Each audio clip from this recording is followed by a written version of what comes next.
have to come straight Yeah, I'll forward. let you just get set up. Forward, yep. No, take your time, honestly, don't rush. I'll start when you're ready, so don't worry. Come from the side, if you can just keep looking through that. Sounds good. Looking down there. Okay. I've got a few coming up from the gallery. Okay, cool. Yeah. All good. And so I'll just keep looking at this way for you. Yeah. Yep. So if you hear my disembodied voice from the side, you'll be right.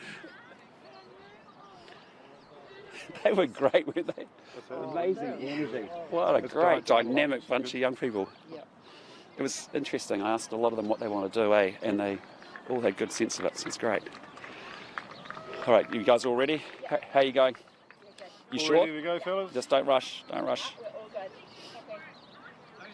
Okay, well, firstly, can I just say good afternoon, and can I say thank you for coming out to be with us this afternoon. We've had a great start. We're in Te Awamutu, the Heartland, New Zealand. We've also spent time this morning over at Mystery Creek meeting with the team that run field days, and obviously that's a world-class event and it just keeps building, and we're looking forward to that being another great success in December. A little bit off cycle, but it's going to be a great success regardless. And then we've spent some time with business people in the area as well, and it's just been good getting a sense of their concerns, and later on after this we'll go out and spend some time with the farming community as well.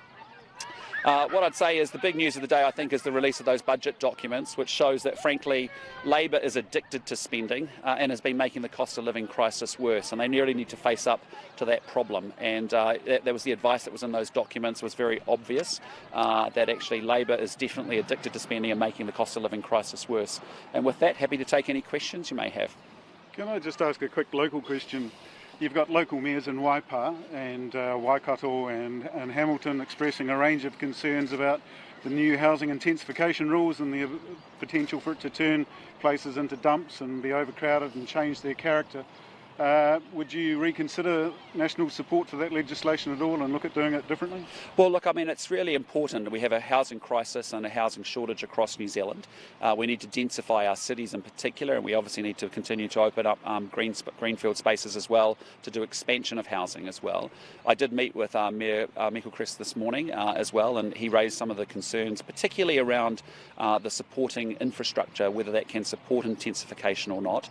Obviously, in newer areas where assets and infrastructure does support intensification, that's fine, but there are some challenges he was just talking to me about around that.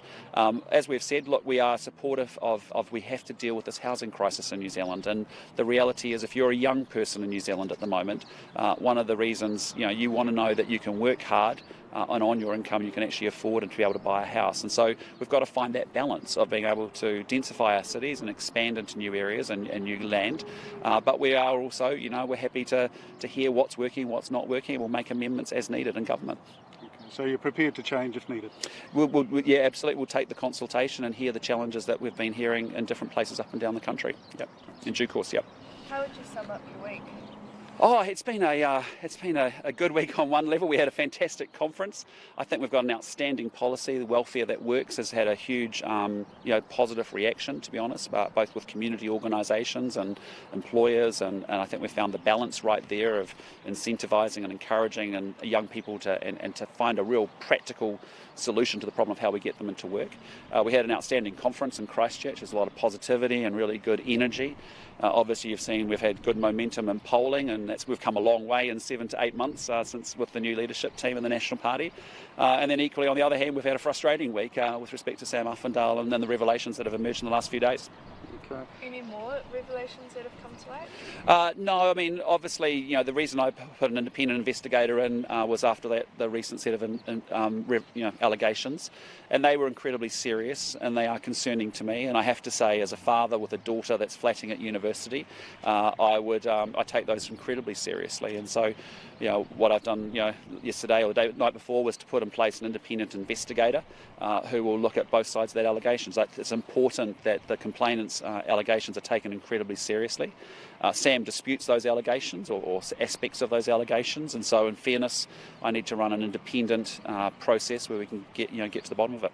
Have you this kept from the party leader? I mean, are your systems robust enough for when you're bringing people into the national organisation? Well, I think the fact that I'm asking for an independent investigation suggests that we've got improvement to make on our candidate selection processes, and we've got work to do. There were some aspects that actually worked well and better than in the past. pass, but clearly there are aspects of improvement. But right now, my focus is making sure we take those allegations incredibly seriously. I am concerned about them. I want an independent investigator.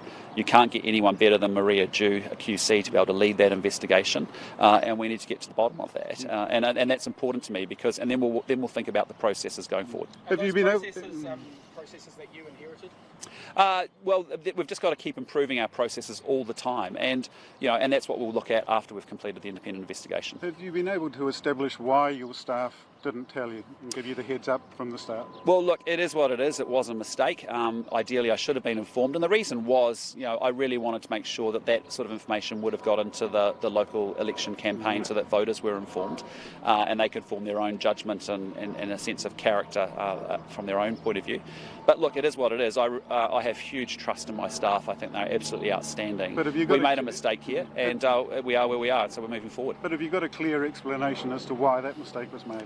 I'm not going to go into staffing details, but all I can tell you is that we've had the conversation. Expectations are really clear, but the bottom line is I trust my staff completely.